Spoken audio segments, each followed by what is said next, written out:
দর্শক, এই মুহূর্তে দুবাই থেকে সরাসরি যোগ দিচ্ছেন আরিফুল ইসলাম। আরিফ, মাত্র 228 রান সম্ভব কিনা আসলে ভারতকে ঠেকানোর জন্য?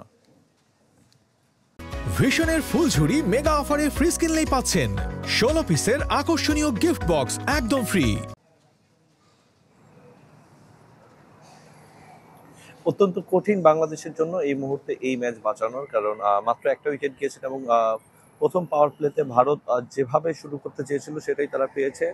ইনফ্যাক্ট রোহিত শর্মার কথা বলতে হয়, তার দারুণ শুরুর কারণে, যদিও তিনি তার ইনিংসটাকে হাফ সেঞ্চুরিতে রূপ দিতে পারেনি, তবে যেটুকু করে গেছেন। এখন শুভমান গিল রয়েছেন, তিনি এমনি ইনফর্ম ব্যাটার, আর এছাড়া যারা তার সঙ্গে এখন পর্যন্ত থাকবেন বা রয়েছেন, যথেষ্ট সামর্থ্য তারা রাখেন যে এই ম্যাচ একাই ঘুরিয়ে দেওয়ার জন্য।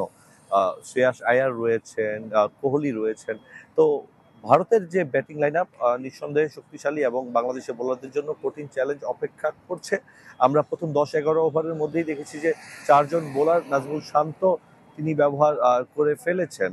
আর যে রান করেছেন আসলে সেটাতে যে খুব সহজ হবে, এটা ক্রিকেটাররা সহজ হবে না সেটা ক্রিকেটাররাও জানেন। এবং একই সঙ্গে যেটা বলতে হয়, অনেক সমর্থকরা মাঠ ছেড়ে বেরিয়ে যাচ্ছেন, তারা খেলাটা আর দেখতে চাচ্ছেন না। অনেকেই হতাশ, বিশেষ করে বাংলাদেশের ব্যাটিং এর কারণে।